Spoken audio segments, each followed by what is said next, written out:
महाभारत जो है वो हमारे पूर्वजों का इतिहास है। केवल 2 ही ग्रंथों को इतिहास कहा गया है, महाभारत और रामायण।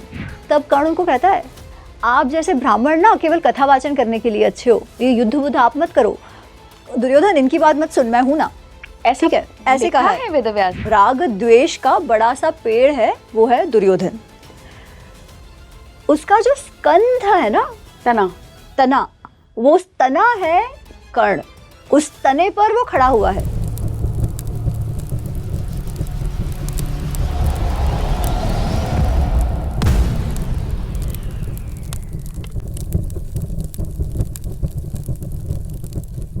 नमस्कार इंडिया, आप देख रहे हैं स्पीकिंग ट्री का खास शो टाइमलेस सागा, जहां बात होती है हिस्ट्री एंड कल्चर पे, जो हम फैक्ट के रूप में बात करते हैं। मैं हूं आपके साथ हिला गोस्वामी।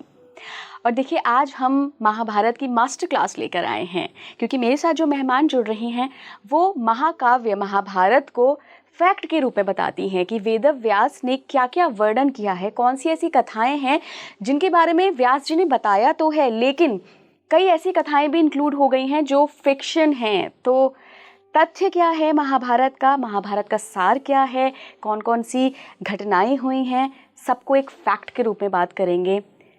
कर्ण के कैरेक्टर पर भी बात करेंगे। वी कर्ण के बारे में लोगों ने बहुत ग्लोरीफाई किया हुआ है कि बहुत बड़े दानवीर थे, बहुत अच्छे दोस्त थे। तो क्या वाकई दुर्योधन और कर्ण की मित्रता एक परफेक्ट फ्रेंडशिप कहलाएगी? सब पर बात होगी। मेरे साथ जुड़ रही हैं बहुत ही स्पेशल गेस्ट अमी गनात्रा जी, जो कि ऑथर हैं। उनकी महाभारत पे बुक्स भी आ चुकी हैं। बहुत बहुत स्वागत है अमी जी आपका। नमस्ते, थैंक यू सो मच। बहुत खुशी हो रही है आपसे मिलकर हीला। बिल्कुल बिल्कुल, हमें भी बहुत खुशी हो रही है। बहुत समय से इंतज़ार था स्पीकिंग ट्री को कि आपके साथ महाभारत पे बात करेंगे और बहुत लॉजिकल बात करेंगे, मतलब जो टेक्स्ट में है उस पर बात करेंगे, ना कि जो माइथोलॉजी बताया जाता है महाभारत को, हम उस पर बिल्कुल चर्चा नहीं करेंगे। फैंटास्टिक। रियल महाभारत लेकर आएंगे लोगों के लिए। तो सबसे पहले तो एक सवाल लोगों के आजकल जहन में बहुत गूंज रहा है कि कलयुग चल रहा है, ये द्वापर युग की महाभारत की इतनी चर्चा क्यों हो रही है? महाभारत में कहा जाता है कि धर्म अर्थ काम मोक्ष, इन जो हम 4 पुरुषार्थ हैं हमारे, बेसिकली जीवन के कोई भी विषय जो हमें महाभारत में मिलते हैं वो आपको विश्व में मिलेंगे, दुनिया में मिलेंगे, लोगों के बीच मिलेंगे। पर वो विषय जो महाभारत में नहीं है वो आपको कहीं नहीं मिलेंगे। तो ऐसे कहा जाता है, और ये महाभारत में भी आता है कि महाभारत में मनुष्य समाज से रिलेटेड जो भी परिस्थितियां हैं, व्यक्तित्व है, संकट है, धर्म संकट है, एथिक्स है, मोरालिटी है, वो सभी कुछ कवर हो गया। फिर वो त्रेता युग हो, द्वापर युग हो, कलयुग हो, लोग तो लोग हैं, है ना। लोगों को क्या पसंद है, क्या नहीं पसंद है, उनकी वृत्तियां क्या हैं, काम क्रोध लोभ मोह मद मात्सर्य क्या है, अच्छाइयाँ क्या है, ये तो वही का वही रहता है। आप देखिए, टेक्नोलॉजी चेंज हो गई, पर फिर भी हमें जो पहले कम टेक्नोलॉजी थी तो उस समय लोगों को जो चाहिए होता था वो चाहिए होता था। आज टेक्नोलॉजी बढ़ गई तो वो जो चाहत है ना कि चाहिए, वो कामना, वो तो अभी भी वही की वही है। और क्योंकि मनुष्य अलग अलग समाजों का भाग है, अलग अलग सिस्टम्स का भाग है, तो धर्म संकट भी आते रहते हैं। तो जो तब था वो ही अब है, केवल सिचुएशंस चेंज हो गई। वहाँ कुरुक्षेत्र था, यहाँ हमारी ऑफिसेज की बात कर लो, घरों की बात कर लो, बात तो वही की वही है। बिल्कुल बिल्कुल। एक बड़ा मिथ भी आता है कि महाभारत को घर में नहीं रखना चाहिए क्योंकि लड़ाई की कहानी है, बट मुझे नहीं लगता कि सिर्फ ये लड़ाई की कहानी है, 2 भाइयों के बीच युद्ध की कहानी है। आपको क्या लगता है महाभारत क्या है?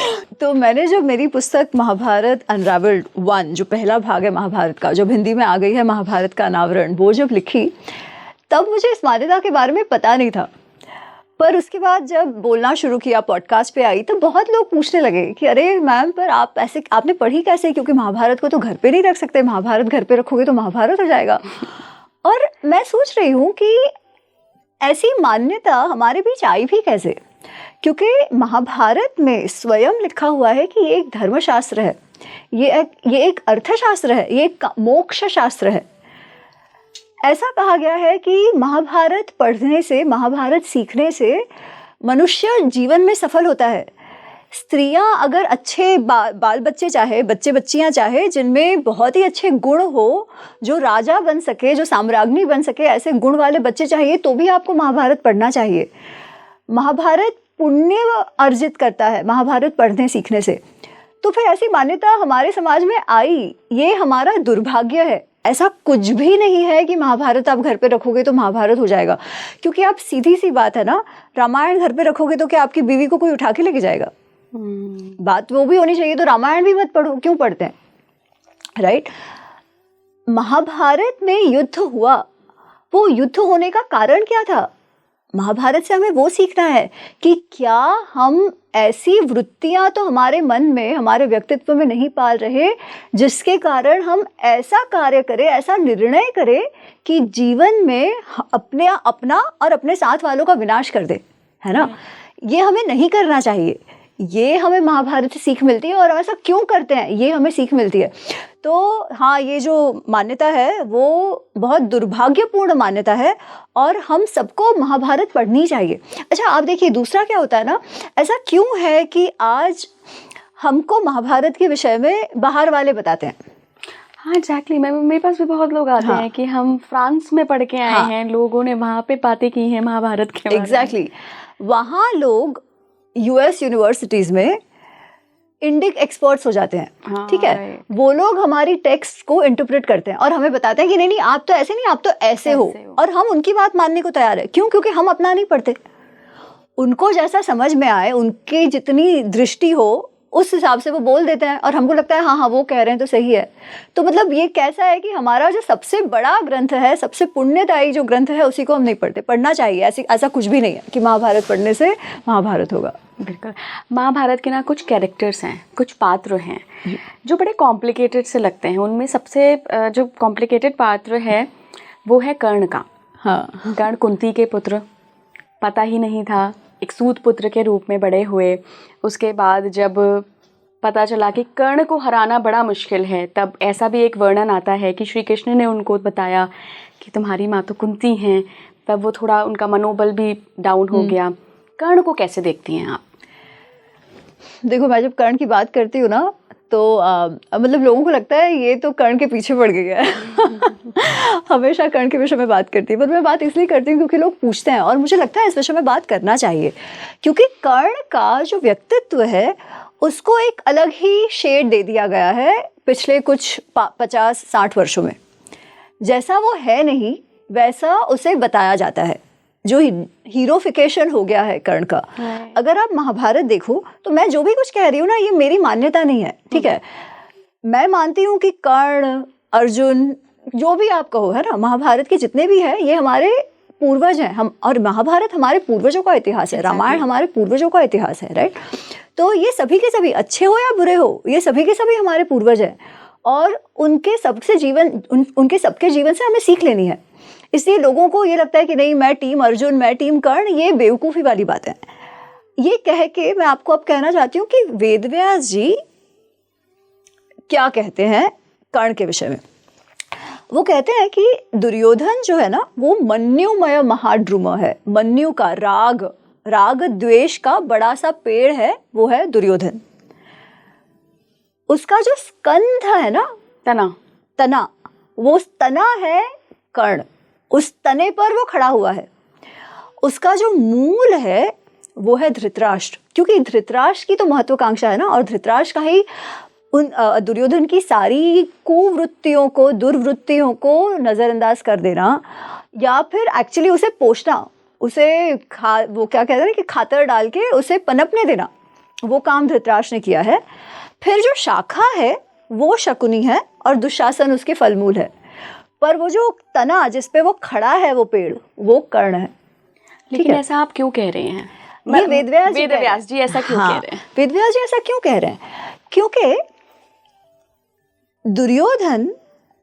दुर्योधन पांडवों का कजिन था, ठीक है, और उसे मात्सर्य भाव था, बहुत ही ज्यादा जलन थी उसे पांडवों से, युधिष्ठिर से, भीम से, क्योंकि उसे ऐसे लग रहा था कि ये तो सारा मेरा है, और ये लोग मेरा जो किंगडम है, मेरा जो साम्राज्य है, उसे हड़पने के लिए आए हैं। उनका कुछ भी नहीं है, ये सब तो मेरा है, ये सब तो मेरे पिताजी का है, ऐसा उसको दिमाग में है।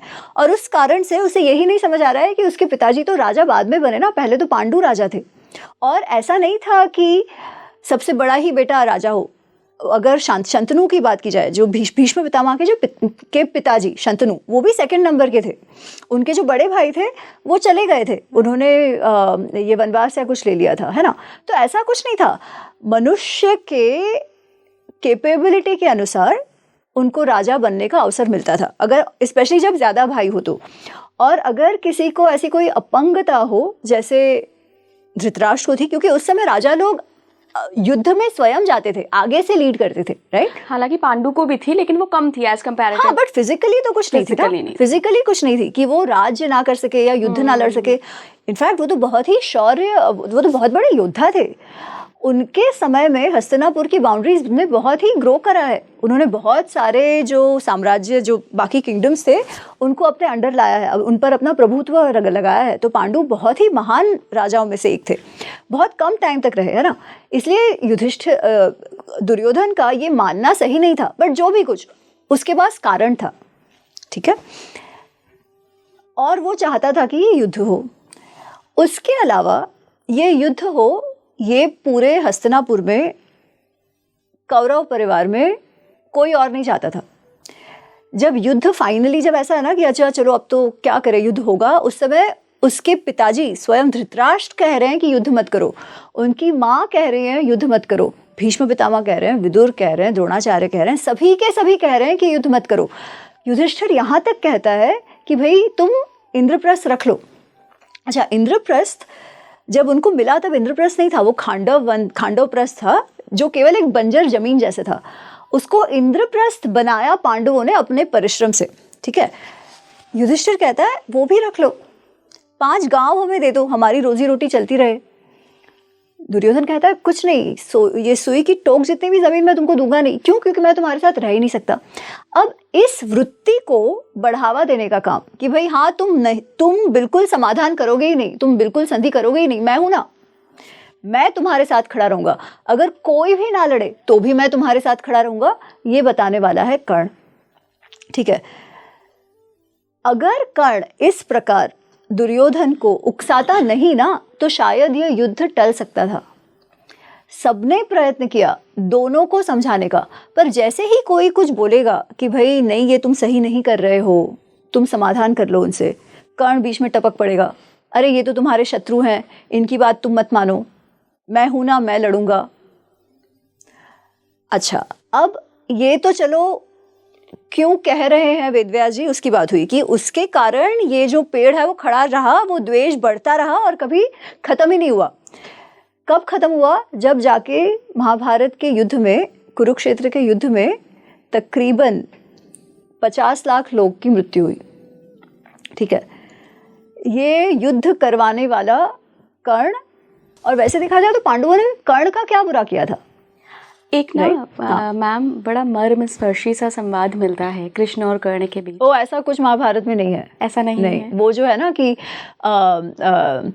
मुझे क्या मिला वाला लॉजिक जो देते हैं वो, कर्ण कहता है मेरी इतनी नफरत की वजह क्या है, ये वेदव्यास ने कहीं जिक्र नहीं किया है। नहीं, फिर भी वो जो डायलॉग है ना वो ठीक है अपने हिसाब से, कि क्योंकि कृष्ण कह रहे हैं कि मुझे भी दुख मिला, है ना। कर्ण कह रहा है देखो मुझे दुख ही दुख मिला, तो मैं ऐसा इसलिए कर रहा हूँ जो भी कर रहा हूँ क्योंकि मुझे दुख ही दुख मिला। और कृष्ण कहते हैं मुझे भी दुख ही दुख मिला, कुछ अलग नहीं है, पर हम उस दुख को अपना कर अपना व्यक्तित्व का कैसा निर्माण करते हैं वो हमारे पे डिपेंड करता है ना। बहुत सारे लोग हैं जिनके साथ बचपन में कुछ बुरा हुआ हो, है ना, कुछ टेररिस्ट बन जाते हैं और कुछ अच्छे इंसान बन जाते हैं और लोगों की मदद करते हैं, वो तो इंसान की बात है ना। उसमें कोई टेररिस्ट ये कहे कि दुनिया ने मेरे साथ बुरा किया, मैं भी बुरा, तो मैं भी सबके साथ बुरा करूंगा, ये कहाँ का लॉजिक है? ऐसे तो कुछ खत्म ही नहीं होगा। अच्छा, दूसरी बात, बहुत सारी ये जो दया भावना कर्ण के साथ जुड़ जाती है कि अरे वो बेचारा, वो इसलिए है क्योंकि बहुत सारी भ्रांतियां हैं उसके विषय में। वो शायद आज अगर कर्ण स्वयं देखे ना तो उनको भी दुख होगा, ऐसी भ्रांति है वो कि सूत मतलब क्या? सूत मतलब जो हम समझते हैं वैसा नहीं है। सूत मतलब ब्राह्मण माँ और क्षत्रिय पिता, उनके फिर से जो सारे बच्चे होते हैं उनको सूत कहा जाता है, वो मिश्रित जाति है, ठीक है। पर उनका जो स्टेटस समाज में था, जो हम आज समझते हैं वैसा नहीं था। वो लोग कथावाचक होते थे, वो लोग योद्धा होते थे, वो लोग सारथी भी होते थे, और सारथी का क्या महत्व है, ये तो कृष्ण अर्जुन के सारथी थे, इससे बड़ी बात क्या हो सकती है, राइट? अगर वैसा कुछ हीन स्टेटस होता तो क्या कृष्ण सारथी बनते अर्जुन के? शल्य कर्ण के सारथी बनने को तैयार हो गए ना, वो तो राजा थे, राइट? तो ये जो समझ हमारी है कि अरे बेचारे उनके साथ बहुत अत्याचार होता था, उनको पढ़ने नहीं देते थे, ये सब बकवास है। कर्ण द्रोणाचार्य का शिष्य था, ठीक है, कर्ण द्रोणाचार्य का शिष्य था। ये बात कितनी सारी बार महाभारत में आई है। हाँ बिल्कुल। केवल वो ब्रह्मास्त्र सीखने परशुराम जी के पास जाता है, कारण द्रोणाचार्य उसे ब्रह्मास्त्र सिखाने से मना कर देते हैं। और क्यों मना करते हैं? क्योंकि वो जानते हैं कि कर्ण को क्यों ब्रह्मास्त्र सीखना है। कर्ण अर्जुन से बड़ा था, पर उसे हमेशा ही जलन होती थी अर्जुन से। अर्जुन तो अपने तीरंदाजी में लगा पड़ा है, धनुर्विद्या में लगा पड़ा है, उसे किसी से कोई लेना देना नहीं है। कर्ण को लगता था कि मैं सर्वश्रेष्ठ हूँ, इसको मैं हरा दूँ ना तो मैं सर्वश्रेष्ठ हो जाऊँगा, बचपन से, ठीक है, बचपन से। और जिस परिवार में वो बड़ा हुआ है, राधा और अधिरथ जो उसके फॉस्टर पेरेंट्स है, जो दत्तक माता पिता है, वो बहुत प्यार से बड़ा हुआ है, ठीक है। फिर भी अर्जुन के प्रति, जब उसे मालूम भी नहीं कि ये मेरा भाई है, उसे बस द्वेष है, कि जलन है कि भाई इसको हरा दूं तो सब हो जाएगा, इसको मैं कैसे हरा सकता हूँ ब्रह्मास्त्र से। द्रोणाचार्य वो दुर्भावना जानते हैं, तो कहते हैं मैं तुम्हें नहीं सिखाऊंगा। तो वो कहता है तुम आप नहीं सिखाओगे तो मैं किसी और गुरु को ढूंढ लूंगा। वो कहते हैं जाओ, नहीं ढूंढ लो। तो बात ये है कि मनुष्य अच्छा बुरा कैसे होता है? अपनी वृत्तियों से, है ना। वैसे देखा जाए तो महाभारत जो कौरव पांडवों का जो भी कुछ रहा था वो उनके परिवार की बात थी, है ना। इसमें ये इसकी बात ही कहाँ आती है कि ये उकसाया करता था दुर्योधन को। डायरेक्टली तो कुछ पांडवों ने उसे कभी कहा नहीं था, है ना। तो वो क्यों?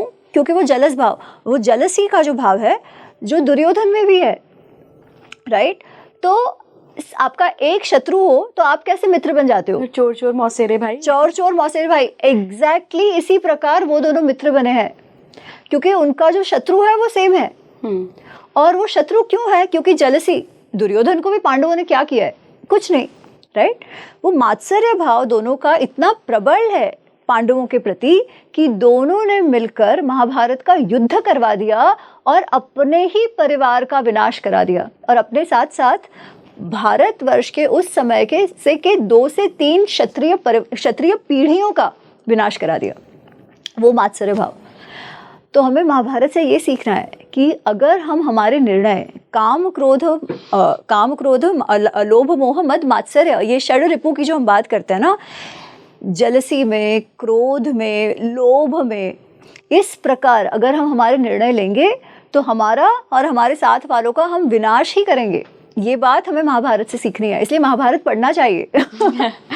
गीता ज्ञान जब कुरुक्षेत्र के बीच में श्री कृष्ण ने अर्जुन को दिया, जब गांडीव निकाल के रख दिया उन्होंने और बोला कि सामने तो मेरे कोई चाचा है, कोई ताऊ है, कोई मामा है, सारे रिश्तेदार खड़े हैं, मेरे गुरु खड़े हैं, कैसे मार दूं मैं उनको, कैसे उनके खिलाफ युद्ध लड़ लूं। तो क्या उन लोगों को, द्रोणाचार्य हो गए, भीष्म पितामह हो गए, आपका और भी जो लोग इसके साइड, कौरवों की साइड से लड़ रहे थे, इनको धर्म का ज्ञान नहीं था। धर्म क्या है?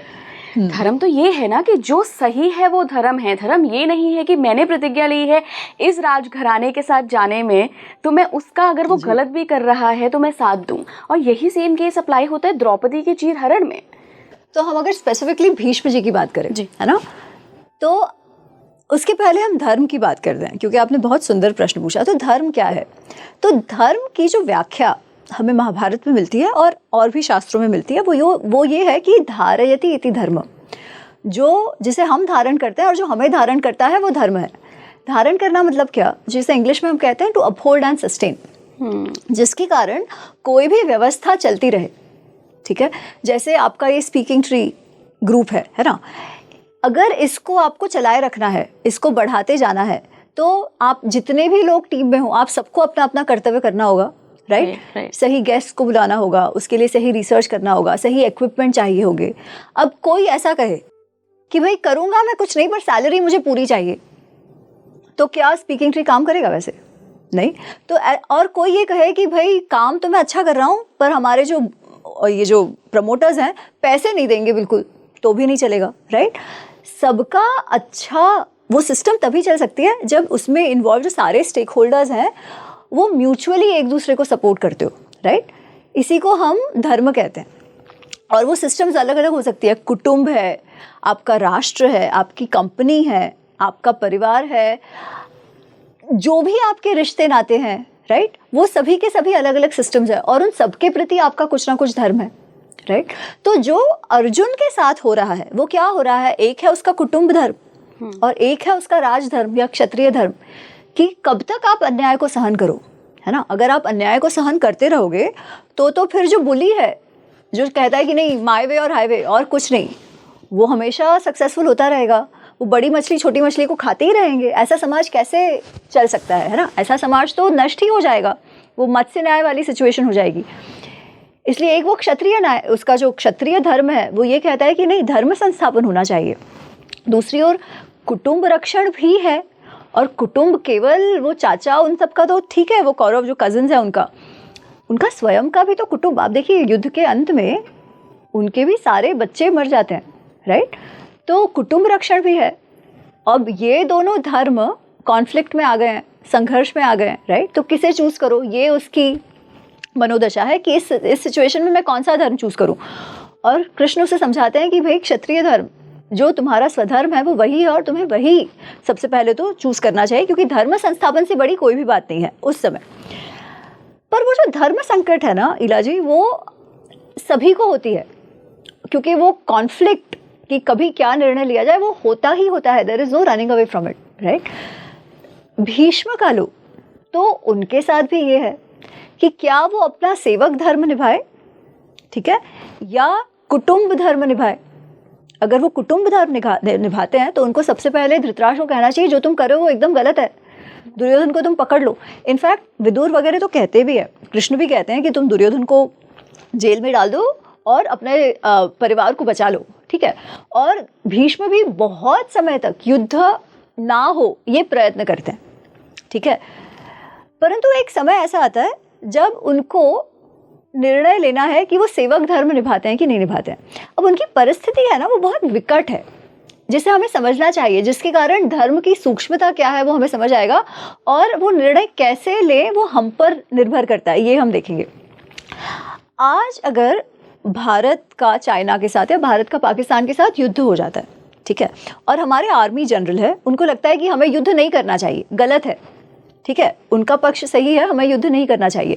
हम भारतवासी हमारे आर्मी जनरल से क्या एक्सपेक्टेशन रखेंगे कि क्या सही है उसका साथ दे, Exactly. या देश का साथ दे, देश का साथ दे, of course. राइट। अच्छा, अब वही परिस्थिति भीष्म की है वैसे देखा जाए तो, राइट। हस्तिनापुर का नमक उन्होंने खाया है, और ये बात जब युद्ध होने वाला होता है ना, जब शुरुआत हो रही होती है, तब गीता उपदेश हो गया है और अब युद्ध शुरू होने वाला है। तो सबसे पहले युधिष्ठिर अपने रथ से उतरकर जाते हैं भीष्म के पास और उनको कहते हैं कि मैं आपसे अनुमति चाहता हूँ कि मैं युद्ध करूँ क्योंकि आप मेरे बड़े हो। और भीष्म कहते हैं अगर तुम नहीं आते तो मैं तुम्हें कहता कि तुम असफल हो जाओ, पर अब तुम आए हो तो मैं तुमको विजयी भव का आशीर्वाद देता हूँ। तुम मुझसे मेरे पास से और भी कोई आशीर्वाद मांगो, केवल ये मत मांगना कि मैं तुम्हारी ओर से लड़ूं, क्योंकि वो मैं नहीं कर सकता।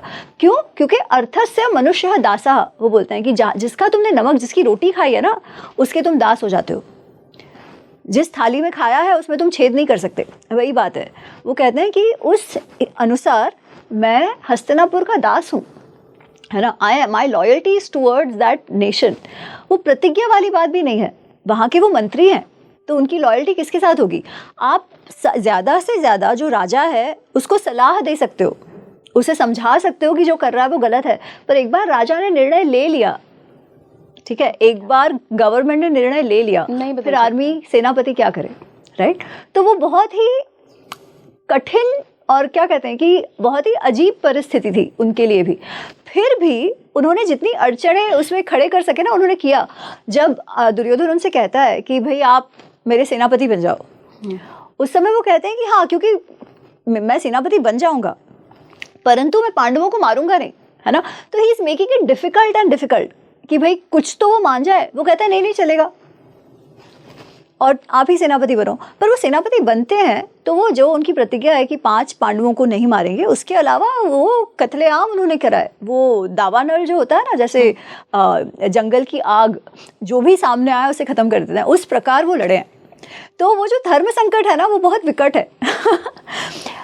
वही परिस्थिति अगर द्रौपदी चीरहरण के वक्त देखो तो राजा बैठे बैठे मजा ले रहे हैं। वो पूछ रहे हैं कि अरे क्या हुआ, द्रौपदी जीती गई या नहीं जीती गई, द्रौपदी जीती गई या नहीं जीती गई, मेरा बेटा दांव जीता कि नहीं जीता। धृतराष्ट्र जो है, ठीक है, उनको ये समझ ही नहीं आ रहा कि वहाँ क्या चल रहा है। सारे जो सभासद हैं वो भी भौचक्के रह गए हैं कि ये क्या हो रहा है यहाँ पर। कोई कुछ बोल ही नहीं पा रहा है। विकर्ण ने कहा, विदुर ने कहा, राइट, पर राजा के विरुद्ध जाकर तो कोई कुछ नहीं कर सकता था। फिर भी मुझे ये लगता है कि उस समय भीष्म ने खड़े होकर बोलने की तो आवश्यकता थी और थी ही। वो शायद इतने ज़्यादा लज्जित हो गए थे कि कुछ बोल ना पाए। और वो दिखता है, क्योंकि जब द्रौपदी उनसे पूछ रही है कि आप मुझे बताइए, आप तो धर्म के ज्ञाता हैं, आप मुझे बताइए कि जो मनुष्य, जब युधिष्ठिर स्वयं को हार चुके हैं तो वो मुझे कैसे दांव पर लगा सकते हैं, है ना। युधिष्ठिर ने सबसे पहले आके द्रौपदी को दांव पे लगावा, ऐसा तो नहीं कहा था। सारे भाई वो स्वयं अपने आप को हार चुके, फिर द्रौपदी वाली बात आई थी, वो भी शकुनी के उकसाने पर। तो वो पूछती है कि जो हार चुका है वो कैसे मुझे दांव पे लगा सकता है। तब भीष्म कहते हैं कि ये तुम्हारा जो, मेरे पास तुम्हारे इस प्रश्न का उत्तर नहीं है, क्योंकि धर्म की गति बहुत सूक्ष्म है। वो कहते हैं कि तुम्हारे पति स्वयं धर्मराज है, इसीलिए इस प्रश्न का उत्तर मैं नहीं दे सकता, परंतु मैं तुम्हें इतना कह सकता हूं कि आज जो भी कुछ घटित हुआ है यहाँ पर, इससे ये तो निश्चित है कि कुरु परिवार जो है ना, इसका विनाश होने वाला है। ये बात तो निश्चित रूप से मैं तुम्हें कह सकता हूँ। पर ये जो कह रहे हैं ना कि धर्म की गति बहुत सूक्ष्म है, मैं तुम्हें कह नहीं पाऊंगा कि उत्तर क्या है इसका। ये एक्चुअली बहुत ही सूक्ष्म परिस्थिति हो गई है, बहुत विकट परिस्थिति हो गई है। अगर वो ये कहे कि वो तो तुम्हारे पति है, वो अपने आप को हार भी गए तो भी है तो पति ना। पति पत्नी का क्या संबंध होता है? क्या एक पत्नी का पति पर और पति का पत्नी पर अधिकार है कि नहीं? बिल्कुल है। क्या अपने आप को हार जाने से वो खत्म हो गया? नहीं, है ना। तो अगर वो ये कहते कि नहीं कोई अधिकार नहीं है, तो वो जो हस्बैंड वाइफ की सैंक्टिटी का क्या? अगर वो कहे कि नहीं अधिकार है, एक्चुअली वो कहे कि नहीं अधिकार है, तो हस्बैंड वाइफ की सैंक्टिटी का, और कहा कि नहीं तुम हार गई हो, सही करा है उन्होंने, तो फिर इसकी इज्जत का क्या रह जाएगा द्रौपदी की, राइट। तो वो क्या बोले उस परिस्थिति में? तो टेक्निकली देखा जाए तो डेफिनेटली ही वाज, जो उन्होंने कहा वो सही था। क्योंकि फिर कर्ण कहता है कि तुम समझती हो ना कि वो तुम्हें नहीं लगा सकते दाव पर, तो वो तुम्हारे पति भी नहीं है, तुम किसी और को पति ढूंढ लो। और उस समय फिर दुर्योधन अपनी जांघ दिखाता है कि यहाँ आके बैठ जाओ, है ना। वो उसी समय होता है कि तुम समझती हो कि वो तुम्हें दाव पे नहीं लगा सकते, तो फिर क्या फर्क पड़ता है, वो तो तुम्हारे पति नहीं है अब, क्योंकि वो तो हार गए, वो तो दास बन गए। अच्छा, अगर ये पूरा प्रसंग नहीं भी हुआ होता तो द्रौपदी की क्या परिस्थिति थी? उसके पति सारे के सारे दास बन गए, तो वो क्या हुई? दासनी हुई, राइट। तो ये बहुत ही, क्या कहते हैं कि अजीब सी पूरी परिस्थिति निर्माण हो गई थी। फिर भी मुझे ये लगता है कि उनका जो स्टेटस था कि वो पितामह जो थे, उस रूप में जैसे विदुर और विकर्ण ने थोड़ा विरोध तो जताया, उतना तो उनको कहना चाहिए था, ऐसे मुझे पर्सनली लगता है। बट शायद वो बहुत ही लज्जित हो गए थे वो देखकर। और द्रोणाचार्य, क्योंकि हमने तो शास्त्रों में यही पढ़ा है कि गुरु गोविंदो खड़े काके लागो पाए। भाई गोविंद से ऊपर बता दिया तो धृतराष्ट्र या कोई भी राजा क्या है, गुरु द्रोण तो फिर पर गुरु द्रोण धृतराष्ट्र के गुरु नहीं है ना, राजा के वो गुरु नहीं है। गुरु द्रोण जो है वो तो इन बच्चों के गुरु है। और राजगुरु की उपाधि नहीं मिली थी गुरु द्रोणाचार्य को नहीं मिली थी, कृपाचार्य को थी, पर वो भी कुछ नहीं बोले। क्योंकि ये सभी के सभी जब युद्ध के समय, युद्ध के पहले जब युधिष्ठिर जा रहे हैं और कह रहे हैं भीष्म को, तब भीष्म ने जो उत्तर दिया ना, अर्थस्य मनुष्य दासा, वही बात द्रोणाचार्य भी कहते हैं, वही बात कृपाचार्य भी कहते हैं। क्योंकि द्रोणाचार्य तो गरीब परिस्थिति में थे, है ना। उनका जो लाइफस्टाइल जो बदला था, जो भी कुछ था, वो क्यों हुआ था? क्योंकि वो कौरवों को और पांडवों को पढ़ाने आए। उनकी सैलरी कहाँ से आती थी? गुरु वगैरह ठीक है, बट राज्य से आती थी सैलरी। तो वैसे देखा जाए तो वह भी, उनके मन में भी वही है कि भाई हम इनके नमक हलाल हैं, राइट। तो बात घूम फिर के वहीं जाके रुकती है कि आप अपने आप को कैसे देखते हो। विदुर को भी तो वही परिस्थिति थी ना, विदुर भी उसी परिस्थिति में थे, एंड वो अंत तक लॉयल रहे थे धृतराष्ट्र को। फिर भी जहाँ पर बोलना चाहिए वहाँ वो बोले थे। और उस अगर आप मापदंड से देखो तो भीष्म, द्रोणाचार्य, कृपाचार्य, जो उन्होंने बोलना चाहिए वो उन्होंने नहीं बोला। वो उन्होंने बोलना तो चाहिए था, भले होता कुछ नहीं उसका। बैक टू कर्ण आते हैं। कर्ण के कवच कुंडल को बहुत ग्लोरीफाई करके बताया जाता है कि बहुत ही बलशाली थे कर्ण। कर्ण के कवच और कुंडल अगर नहीं लिए जाते तो उनको कोई हरा नहीं पाता, या अगर घटोत्कच नहीं आते तो वो अर्जुन को मार देते। यहाँ कर्ण का पावर किस रूप में आप देखती हैं? क्या कर्ण एक बहुत ही अच्छे योद्धा थे, डेफिनेटली, ठीक है, उसमें तो कोई प्रश्न ही नहीं है। प्रश्न क्या आता है कि वो सर्वश्रेष्ठ थे कि नहीं, वो क्वेश्चन मार्क है। पर जितने भी लोग महाभारत के युद्ध में जिन्होंने भाग लिया है, सबके सब बहुत ही अच्छे थे, श्रेष्ठों में श्रेष्ठ योद्धा थे। द्रोणाचार्य, भीष्म, कर्ण, सभी के सब। इसलिए अगर कोई ये कहता है कि अरे उसमें कुछ कमियां थी, उसका मतलब वो योद्धा अच्छे नहीं थे, ये नहीं होता। योद्धा तो कर्ण अच्छे ही थे। क्या कवच कुंडल उनको प्रोटेक्शन, रक्षण दे रहे थे? पक्के से, ठीक है। पर क्या कवच कुंडल उनको अजेय बना देते थे? नहीं। अच्छा, कवच कुंडल का ये कहा जाता है कि उससे उनकी मृत्यु नहीं होती युद्ध में, ठीक है। पर क्या वो कभी हारते नहीं? ये तो पहले भी हो चुका है, जब वो गंधर्वों का युद्ध हुआ था, ठीक है, उस समय तो कवच कुंडल थे उनके पास, पर गंधर्वों ने भी उन्हें हरा दिया मतलब वो भाग गए ना, बिकॉज उनको शरीर पे इतना लगा था, तो शरीर पे लगा ही ना, उससे प्रोटेक्शन तो नहीं मिला। ऑफ कोर्स वो मर नहीं गए, पर ये तो हुआ ही था। उसके पहले जब द्रौपदी का स्वयंवर हो रहा था, तो छोटा सा प्रसंग है, पर ये होता है कि द्रौपदी जब अर्जुन उसको जीत के लेकर जा रहे हैं, तब जो सारे क्षत्रिय हैं वो अपना अपमान मानते हैं, क्योंकि अरे वो तो ब्राह्मण वेश में था, कि ये तो भिक्षा मांगने वाला ब्राह्मण है, ये कहाँ से द्रौपदी को ले गया। और कब, जब हम कोई भी वो निशान नहीं चला पाए, तो इसने आके वो निशान भी चला दिया और द्रौपदी को लेके जा रहे हैं। तो सबके सब ना उसे रोकने के लिए उतर आए मैदान में, और भीम भी आ गए, और भीम अर्जुन ने मिलकर जितने भी क्षत्रिय वहां थे, जितने भी योद्धा वहां थे, इंक्लूडिंग कर्ण, सबको दोनों ने मिलकर हरा दिया और द्रौपदी को लेकर नीचे चले गए। अच्छा, पहले भी कर्ण एक बार हार चुके हैं। और अगर आप गीता प्रेस के अनुसार देखो, तो जब उसके भी पहले, जब ये सारे बच्चों का प्रशिक्षण हो चुका है, फिर वापस कर्ण भी वापस आ गया है परशुराम के पास से वगैरह, वो सब हो चुका है, ठीक है। फिर द्रोणाचार्य कहते हैं कि मुझे अगर आप गुरु दक्षिणा देना चाहते हो तो द्रुपद को हराकर मेरे पास लेकर आओ। उस समय सबसे पहले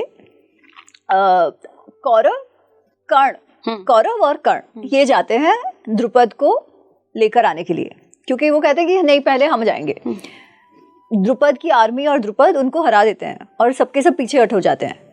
फिर पांडव जाते हैं और द्रुपद को पकड़ के लेके आते हैं, राइट। तो ये उसके पहले भी हुआ है।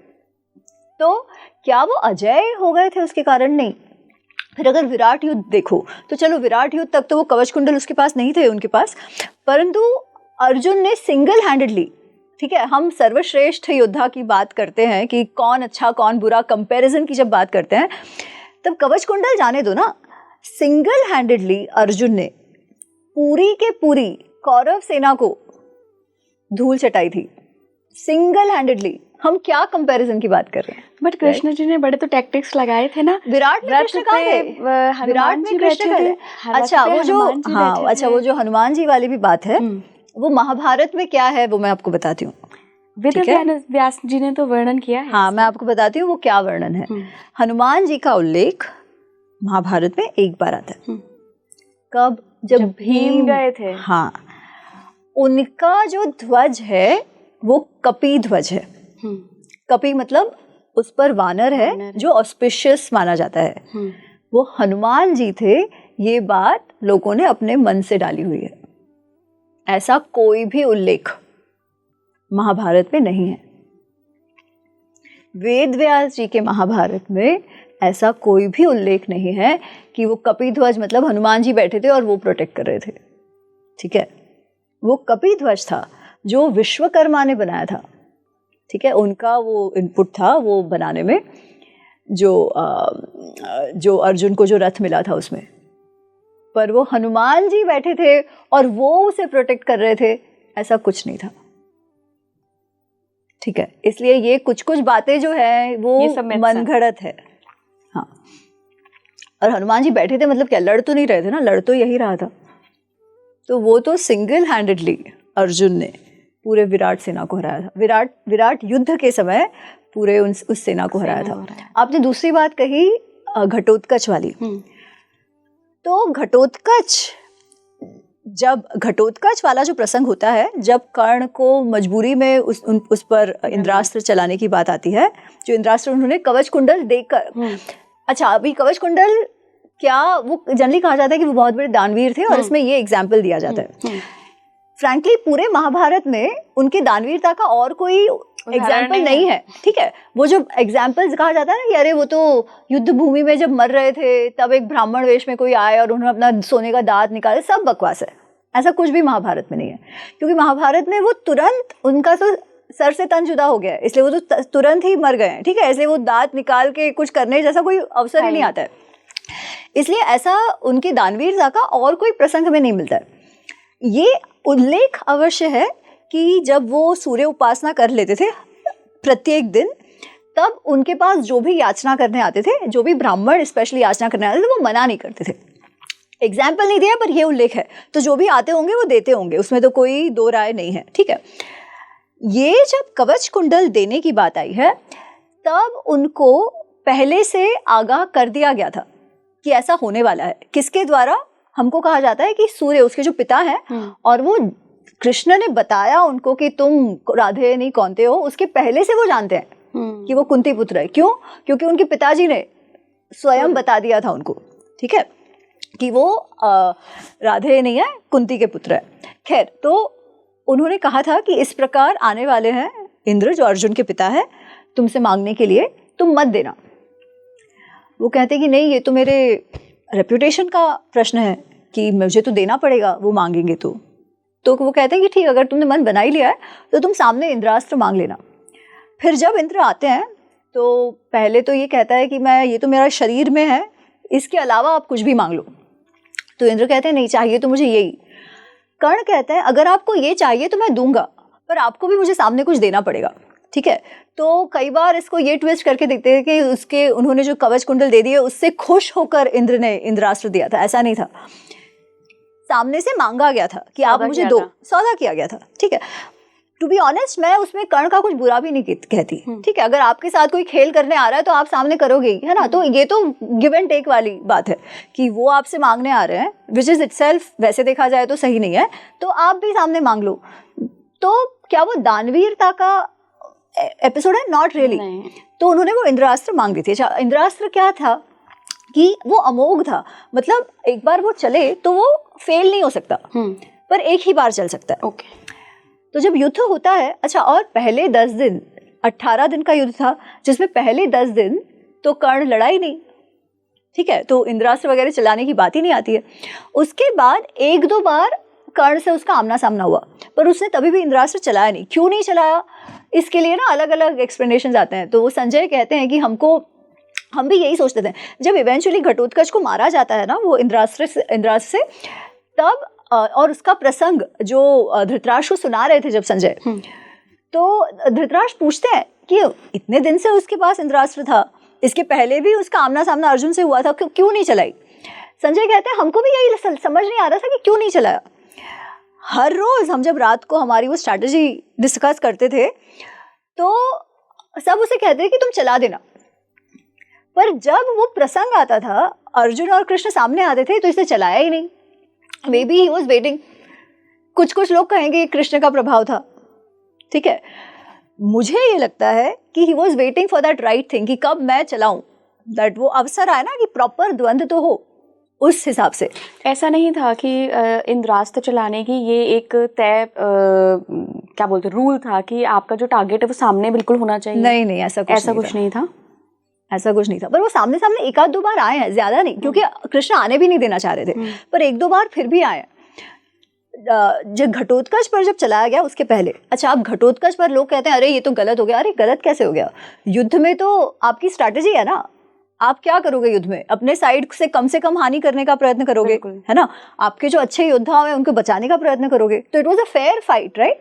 जो घटोत्कच के साथ हुई है वो तो फेयर फाइट है। अगर आपको नहीं चलाना था तो आपका और नुकसान होता, बिकॉज घटोत्कच आपकी सेना को खदेड़ रहा था लिटरली, राइट? तो इट वाज स्ट्रेटेजिक। उसमें कुछ अच्छा बुरा का क्या है इसमें? अगर वो होते तो वो क्या करते सामने की साइड पे, राइट? जो वॉर स्ट्रैटेजी का पार्ट, एग्जैक्टली, वो तो स्ट्रैटेजी का पार्ट था। एंड कोई भी स्मार्ट मनुष्य यही करेगा, आपको सही से निर्णय करना है ना, सही समय पर देखिए कैसा हुआ है ना, आप महाभारत का युद्ध देखो तो पांडवों के साइड तो सब लोग पांडवों के लिए लड़ रहे थे, जीत के लिए। कौरवों के साइड क्या चल रहा था?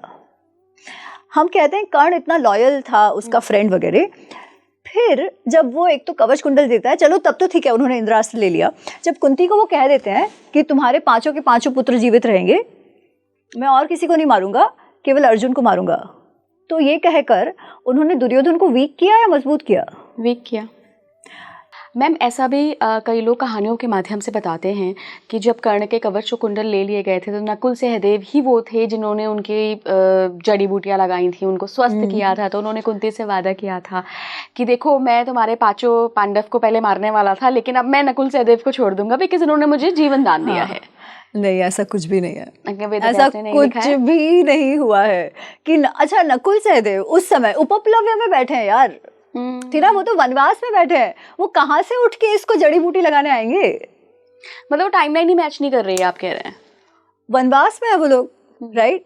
पांडव वो लोग, ये अपने महल में है, वहां से वो जो नकुल सहदेव है वो वनवास से जहां भी घूम रहे होंगे वहां से उठ के इसको जड़ी बूटी लगाने आएंगे। उनको पता कैसे चलेगा कि इंद्र आ रहे हैं उसका कवच कुंडल मांगने, है ना? और जहां पांडव है वहां जाके क्यों ये सूर्य उपासना कर रहा था? तो ऐसा कुछ भी नहीं है, ठीक है? जब कुंती उनके पास आती हैं उस समय कर्ण को पता है कि कुंती उनकी माँ है, पर उनकी माँ तो राधा है ना, जिन्होंने उन्हें इतना प्रेम से बढ़ा किया है। तो वो कहते हैं कि नमस्ते, मैं आपकी क्या सेवा कर सकता हूँ? मैं राधेय हूँ। तो कुंती कहती है तुम राधेय नहीं हो, तुम कौन्तेय हो। और ऑफ कोर्स कर्ण को दुख होना और कर्ण का लैश आउट करना बहुत जायज़ है उस समय। वो कहते हैं कुंती को कि आपने मुझे जब एक्सेप्ट करना चाहिए था तब आपने नहीं किया। अच्छा अब ये थोड़ा ज़्यादा हो गया क्योंकि वो बच्ची थी यार, शी वॉज अ कन्या, प्यूबर्टी क्रॉस हो गया था, बट एक तो वो भी दत्तक थी, ठीक है? हमको बहुत लगता है कि अरे कर्ण तो अपने दत्तक पेरेंट्स के घर बड़ा हुआ, कुंती भी अपने दत्तक पेरेंट्स के घर ही बड़ी हुई थी, है ना?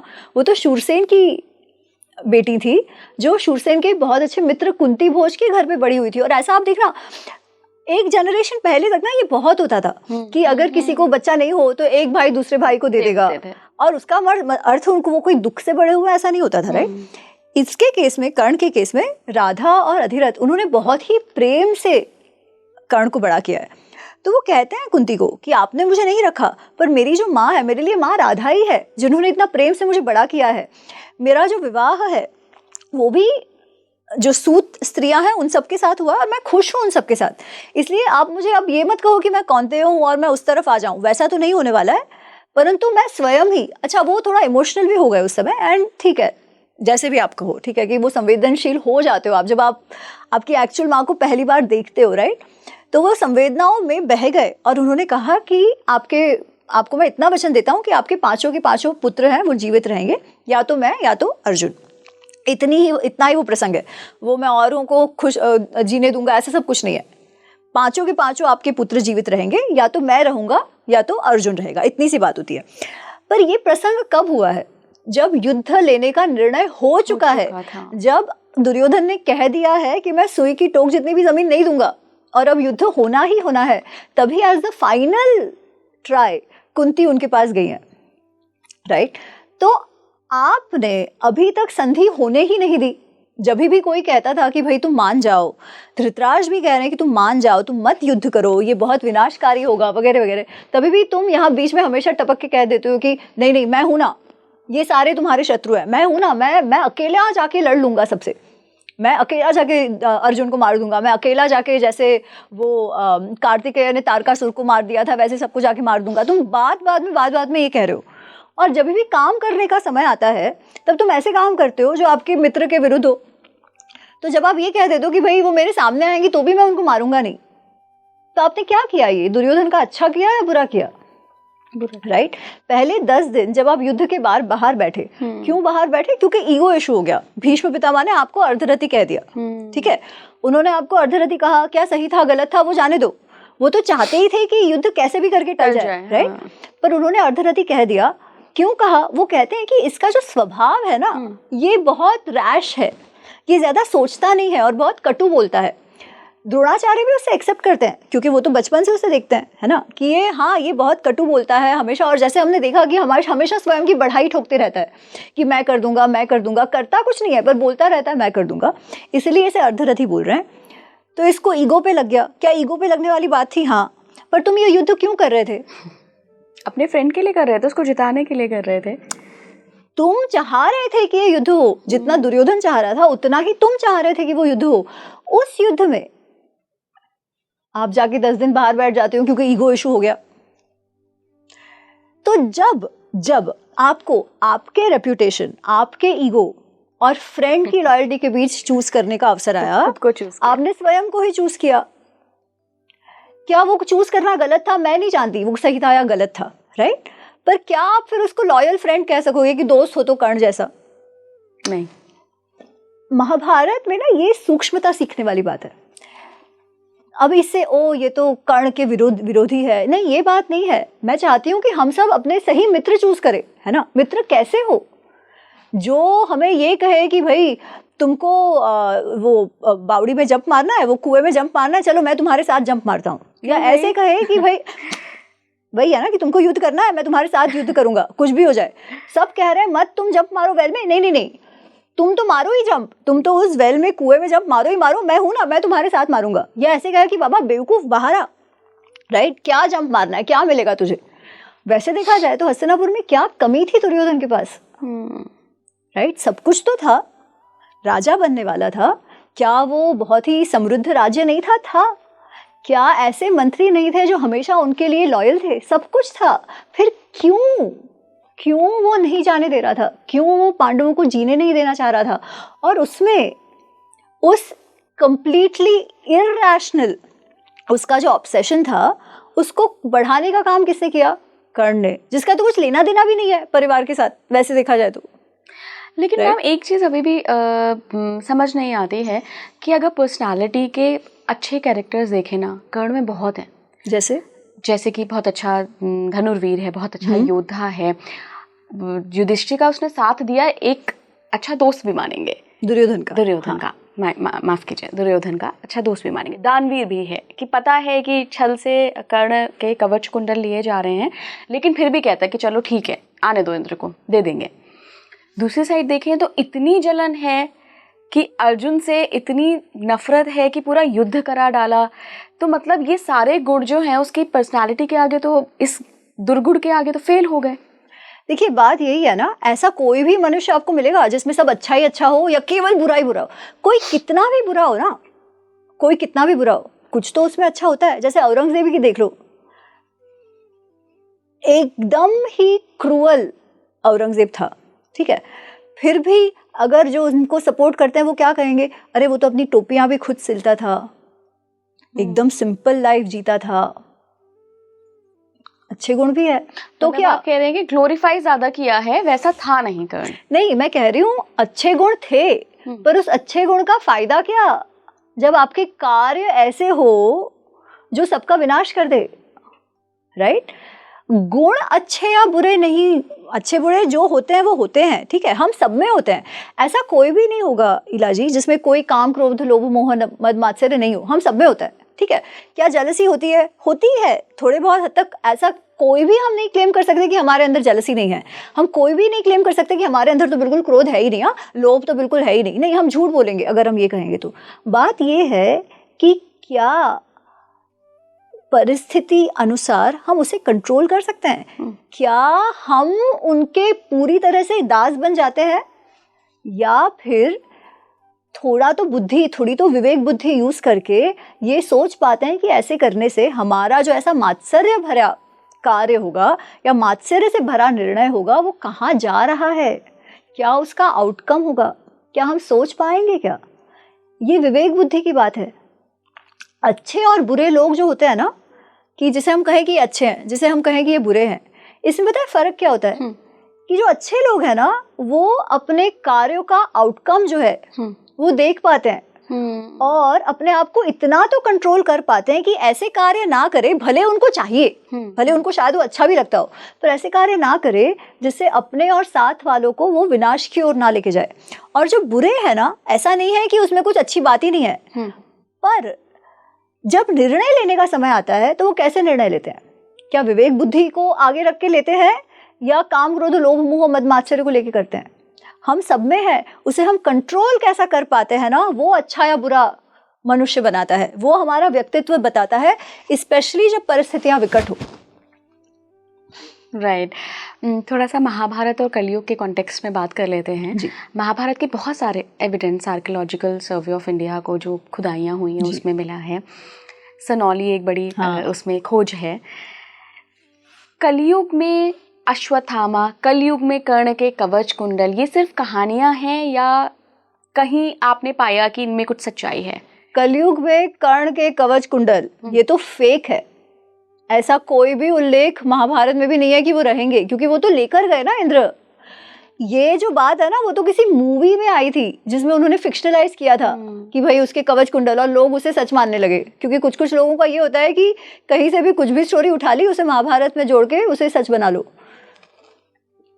कुछ भी उल्लेख कहीं पर भी नहीं है कि उसके कवच कुंडल मिले, ठीक है, एब्सोल्यूट बकवास। अश्वत्थामा की जहां तक बात आती है तो बात थोड़ी सी अलग है, बिकॉज उसका जो रेफरेंस है वो हमें महाभारत में मिलता है, पर वो इस प्रकार नहीं है कि कलयुग में होगा अश्वत्थामा। वो किस प्रकार है कि जब अंत में जब युद्ध समाप्त हो गए हैं और अश्वत्थामा ने जाके वो जो पांडव का जो शिविर था उसको पूरा ध्वस्त कर दिया, और उस समय फिर पांडव जाते हैं, क्योंकि उनके पांचों जो उनके बच्चे हैं उन सबको उनको मार दिया गया था वगैरह। तो जब वो अश्वत्थामा के पास जाते हैं उसे पकड़ने के लिए, तब अश्वत्थामा ब्रह्मास्त्र चला देता है। अर्जुन सामने ब्रह्मास्त्र चलाते हैं उसे काटने के लिए। तो वेदव्यास जी और कृष्ण कहते हैं कि क्या हो गया, ऐसे तो पूरी धरती का विनाश हो जाएगा, तुम वापस बुला लो।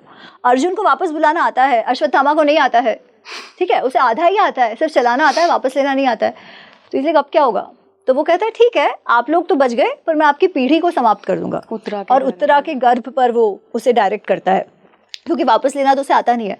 तो उसके पनिशमेंट में उसका वध नहीं करते, पर उसका जो सर पे मणि है, कहा जाता है कि उसे निकाल लेते हैं। कृष्ण कहते हैं उसे तुम निकाल दो, और वो जो घाव तुम्हें होगा ना वो कभी ना भरे। उस घाव में, उस पीड़ा में, उस दर्द में, उस गंदगी में तुम 3000 वर्ष जीवित रहोगे, घूमते फिरते रहोगे, समाज में भी नहीं आ पाओगे, क्योंकि जिससे दुर्गंध आ रही है, जिसमें इतना सड़ा लगा हुआ है, उसके पास तो लोग भी नहीं जाएंगे। तो वो उसका दंड है। कुछ बहुत अच्छे काम के लिए उसको जीवित नहीं रखा है, वो उसका दंड है कि वो इस परिस्थिति में, इस पीड़ा में 3000 वर्ष तक जिए। कई बार ना लंबा आयुष्य श्राप हो जाता है। ये अश्वत्थामा का श्राप है।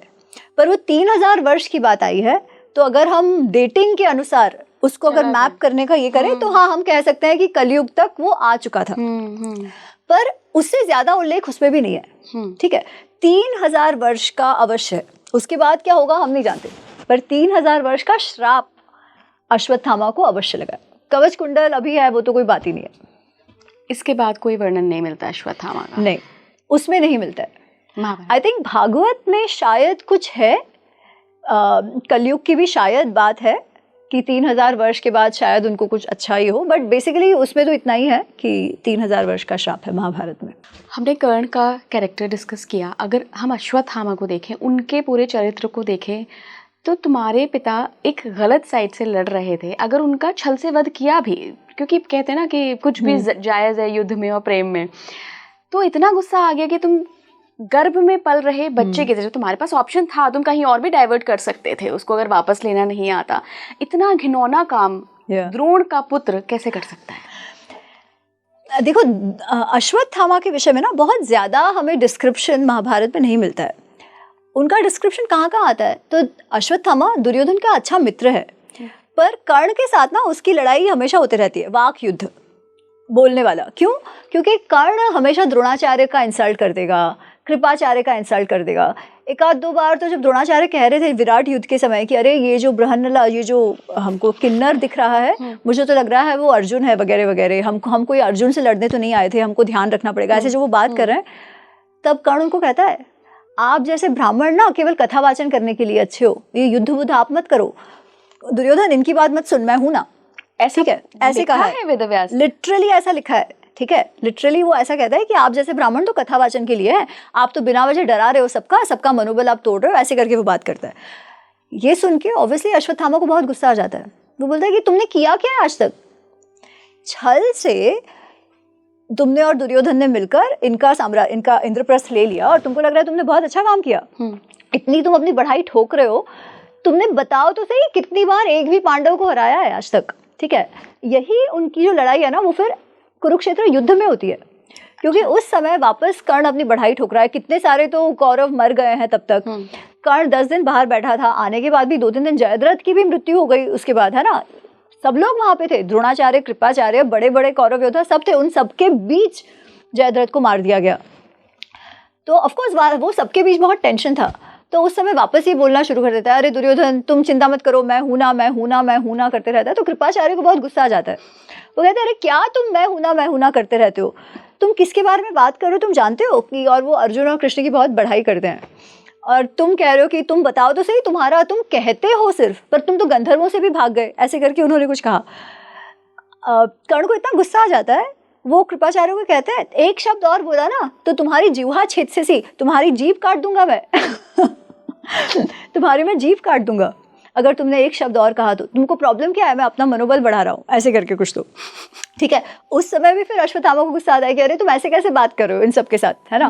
तो वो उनके बीच का टेंशन का थोड़ा सा उल्लेख है, पर ही इज वेरी कमिट, उसके पिताजी के प्रति उसे बहुत प्रेम है। ठीक है, तो पिताजी के साथ जब ये होता है ना तब उसे बहुत गुस्सा आता है, और बस फिर ये है ना कि कई बार एक ट्रिगर होता है और वो ट्रिगर स्विच ऑन हो गया तो मनुष्य अपने क्या कहते हैं कि बहक जाता है, आपे में नहीं रहता। तो उस प्रकार अश्वत्थामा का हुआ है, स्पेशली उसके पिताजी के मृत्यु के बाद। और फिर जब वो दुर्योधन को वहां पड़ा हुआ देखता है कि उसकी जांघ टूट गई है वगैरह, तब उसे लगता है कि अरे ये तो बहुत मेरे मित्र के साथ, ये जो इतना समृद्ध राजा हुआ करता था उसके साथ ये पांडवों ने कैसा कर दिया, है ना, उसको गलत तरीके से मार दिया वगैरह वगैरह। इसलिए उसे और भी गुस्सा आता है, इसलिए उसे है कि नहीं अब इसका तो बदला मैं लेके ही रहूंगा। तो वो ट्रिगर हो गया है उस समय, और वो ट्रिगर उसी समय हुआ है जो द्रोणाचार्य के वध के बाद। उसके पहले हमें बहुत कुछ दिखता नहीं है कि उसे बहुत द्वेष है पांडवों से, ऐसा कुछ नहीं है। द्रोणाचार्य हस्तिनापुर के थे, हस्तिनापुर के लिए काम करते थे, है ना, और अश्वत्थामा उनके साथ था, तो इसलिए उसे वो कोई धर्म वाली भी बात नहीं है कि मैं कैसे हस्तिनापुर के साथ लड़ूं, ऐसा नहीं है। विराट युद्ध में भी वो आया ही था ना, तो अश्वत्थामा का इतना ही हमें उल्लेख मिलता है। आपने बताया कि व्यास जी ने जो वर्णन किया है उसमें तना कर्ण को बताया है, जड़ धृतराष्ट्र को बताया है, और शकुनी आपने बताया कि शाखाओं को बताया है। लेकिन जब हम महाभारत को देखते हैं शकुनी मेन विलन लगता है। हाँ, क्योंकि हम वेदव्यास जी की महाभारत को नहीं देखते ना सीरियल वाली महाभारत और कहीं सुनी महाभारत।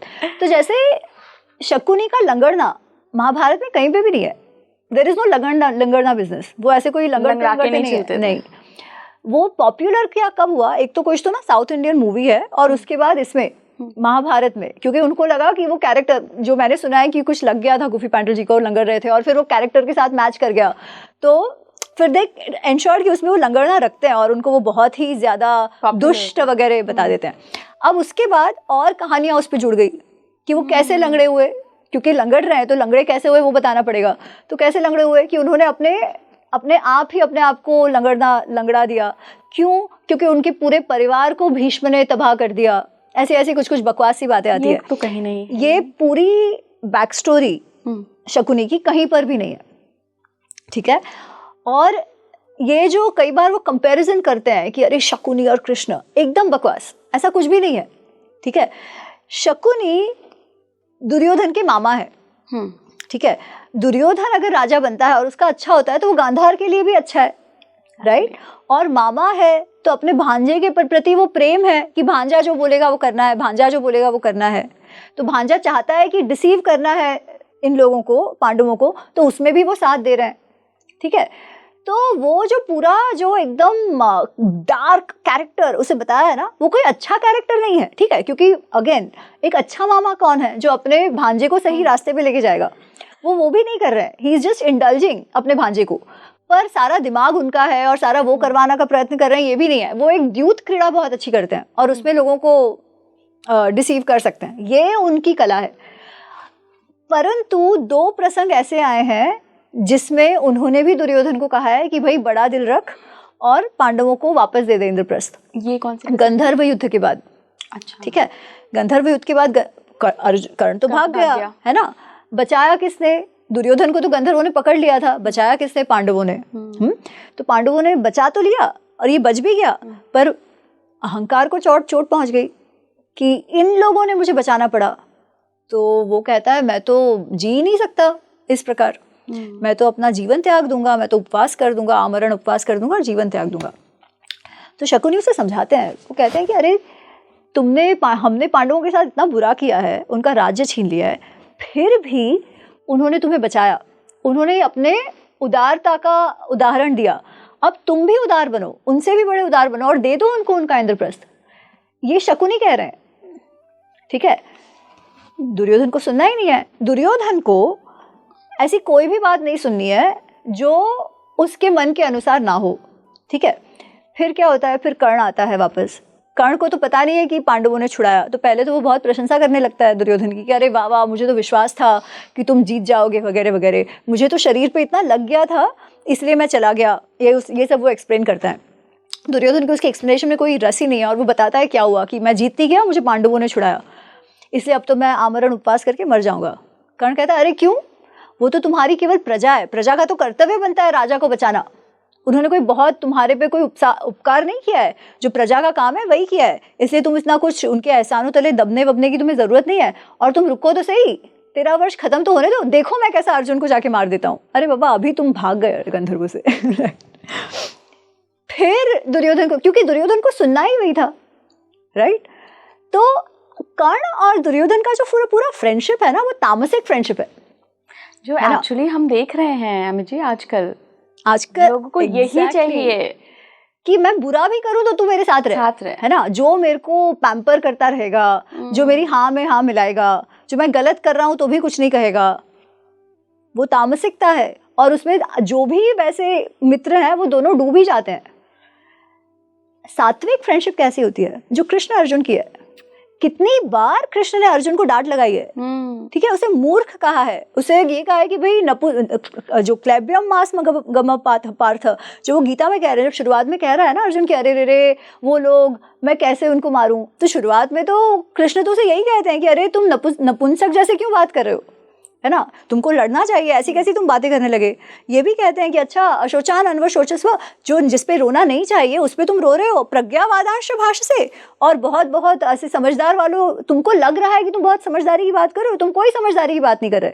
उसके बाद भी जो 2-3 प्रसंग बाद में आए, वो लिटरली झेप देते हैं वो अर्जुन को कि तू क्या, जब वो जयद्रथ के लिए जब अर्जुन ने कहा है ना कि मैं तो कल शाम से पहले, कल सूर्यास्त से पहले जयद्रथ को मार दूंगा, है ना, कृष्ण खुश नहीं होते, वो कहते कैसा मूर्ख है तू, अगर दुनिया तुझ पे हंसेगी नहीं तो क्या और होगा, दुनिया तो हंसेगी तुझ पे, ऐसा कौन बेवकूफ है जो तू उनको स्ट्रैटेजी पहले ही बता दे रहा है। अब वो लोग क्या करेंगे, उनका क्या कार्य है, छुपा के रख लेंगे, केवल जयद्रथ को बचाना और कुछ भी नहीं कर रहा है। उनको पता है जयद्रथ बच गया तो मर जाएगा, वो तो चाहते ही वो है। ऐसी बेवकूफ़ी कौन करता है, तुमने पूछा था, तुमने मेरे से या तुम्हारे भाइयों से कुछ सलाह ली थी।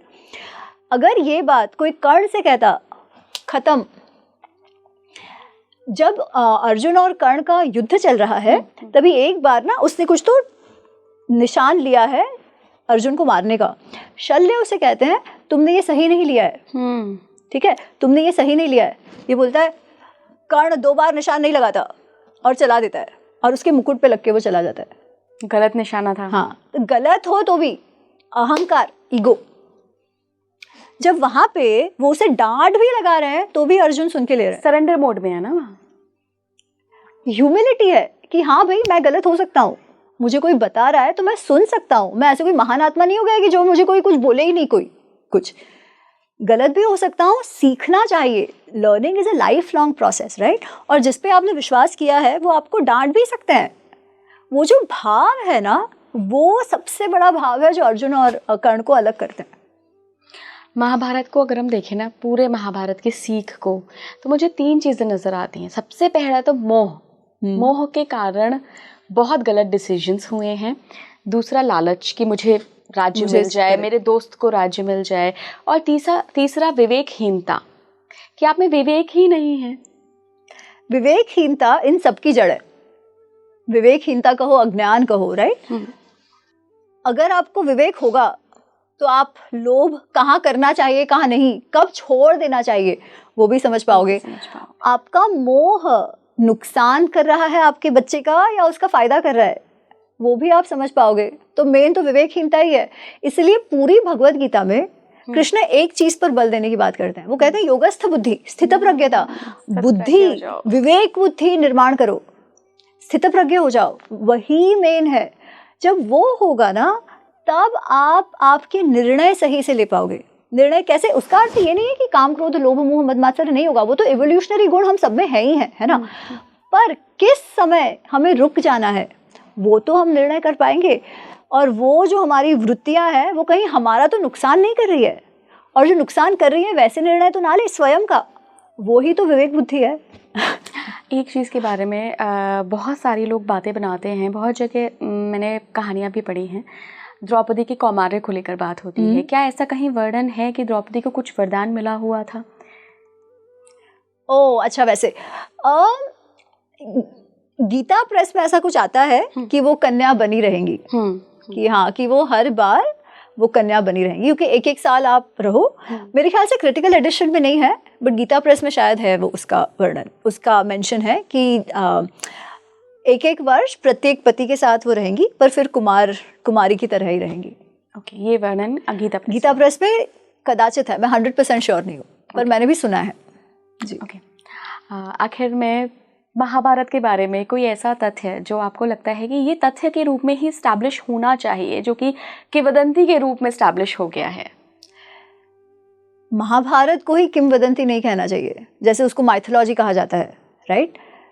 माइथोलॉजी बाय इटसेल्फ कोई बुरा शब्द नहीं है। लोगों की श्रद्धा स्थान में कुछ भी मान्यता हो सकती है, उसे माइथोलॉजी कहते हैं, राइट? पर महाभारत माइथोलॉजी नहीं है। महाभारत जो है वो हमारे पूर्वजों का इतिहास है।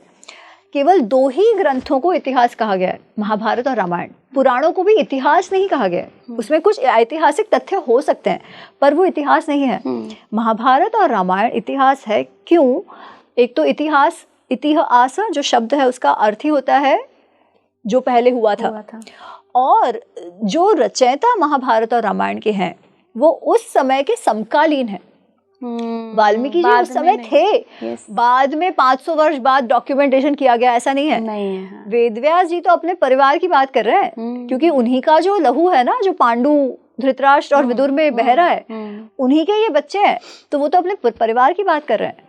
क्यों? ताकि आगे आने वाली पीढ़ियों को उनके जीवन से कुछ ना कुछ सीख मिले। इसलिए पहली बात तो हम सबको ये जानना है कि ये इतिहास है। और उसके अंदर जो मिथ्स है ना, वो तो मुझे लगता है कि बहुत सारे मिथ्स तो इसलिए हैं क्योंकि हम पढ़ते नहीं हैं। और जो भी कुछ लिखा जाता है महाभारत को लेकर, वो लोग कहेंगे कि ओ ये तो इसका पर्सपेक्टिव है, ये तो उसका पर्सपेक्टिव है, हम कैसे भी इंटरप्रेट कर सकते हैं, है ना? और उससे उस फ्रीडम को लेकर वो फिक्शन बना देते हैं, और फिक्शन को ही हम सत्य मानने लगते हैं। जैसे अंधे का पुत्र अंधा, या सूत मतलब जो मान्यता है कि सूत मतलब तो पता नहीं क्या ही उनके अत्याचार उस पर होता था वगैरह वगैरह, है ना? ये सारी मान्यता कैसे आई? क्योंकि किसी ने उनको लेकर फिक्शन लिख दिया। कुछ बहुत ही अच्छे ग्रंथ लिखे गए हैं। रश्मि रथी, है ना? मृत्युंजय जो मराठी में लिखा गया है। इंग्लिश की कितनी सारी पुस्तकें हैं, पैलेस ऑफ इल्यूजन्स वगैरह, बहुत सुंदर पुस्तकें हैं, पर वो सारी फिक्शन है ना? पर वो लिखी इतनी सुंदर गई है कि हमें वो सच्चाई लगने लगती है। तो इसके कारण बहुत सारी भ्रांतियां फैल जाती है और हमको लगता है वही सही है।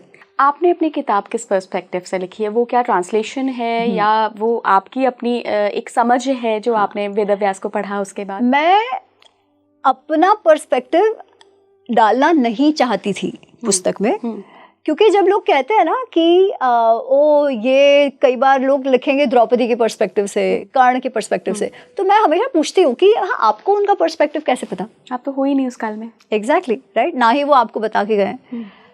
और महाभारत रामायण जैसे मैंने कहा इतिहास है, और इतिहास का एक उद्देश्य है कि हमें हमारे जीवन की सीख मिले। उसके लिए इतिहास को इतिहास के रूप में जानना आवश्यक है। तो मेरी जो पुस्तक है महाभारत का अनावरण, महाभारत अनरावेल्ड का जो पहला भाग है, उसमें मैं अपना पर्सपेक्टिव कम से कम देना चाहती थी। और जो वेदव्यास जी ने कहा है और जिसके बारे में, महाभारत के बारे में अभी हमने जो बात करी, राइट, ऐसे बहुत सारे प्रश्न महाभारत को लेकर होते हैं। तो वो जो पुस्तक लिखने का जो प्रकल्प था, वो कहीं ना कहीं मेरे उन प्रश्नों को उत्तर देने का प्रकल्प था। अच्छा। तो मैंने जो संस्कृत वाला जो महाभारत है वेदव्यास जी का क्रिटिकल एडिशन और गीता प्रेस, वो दोनों को पढ़कर सुनने में, समझाने में अच्छी तरह कैसे हम अध्याय वाइज कर पाए, उस प्रकार से लिखा है। पूरे का पूरा ये ट्रांसलेशन है, ये भी मैं नहीं कह सकती, ठीक है। लिखने की शैली मेरी है, पर पर्सपेक्टिव वेदव्यास जी का है। एटलीस्ट मेरा अटेम्प्ट तो वही रहा है। बिल्कुल बिल्कुल। एंड आई होप कि अब इस पॉडकास्ट को देखने के बाद बहुत सारे लोग जो महाभारत को माइथोलॉजी कहते हैं, मिथ कहते हैं, या जो भ्रम भी फैले हुए हैं हमारे इतने बड़े महाकाव्य के बारे में, हमारे इतिहास के बारे में, दूर हो गए होंगे थ्रू आपके। बहुत बहुत धन्यवाद जय श्री कृष्ण जुड़ने के लिए। आप जुड़े रहे स्पीकिंग ट्री के साथ। मुझे कमेंट बॉक्स में बताइएगा अगर आपके आसपास भी एरिया में कोई ऐसे ही महाभारत को लेकर किंवदंतियाँ प्रचलित हैं, तो हम नेक्स्ट टाइम जब जुड़ेंगे मैम के साथ तो हम कोशिश करेंगे उन सवालों को लेने की। जुड़े रहिए स्पीकिंग ट्री के साथ। नमस्कार।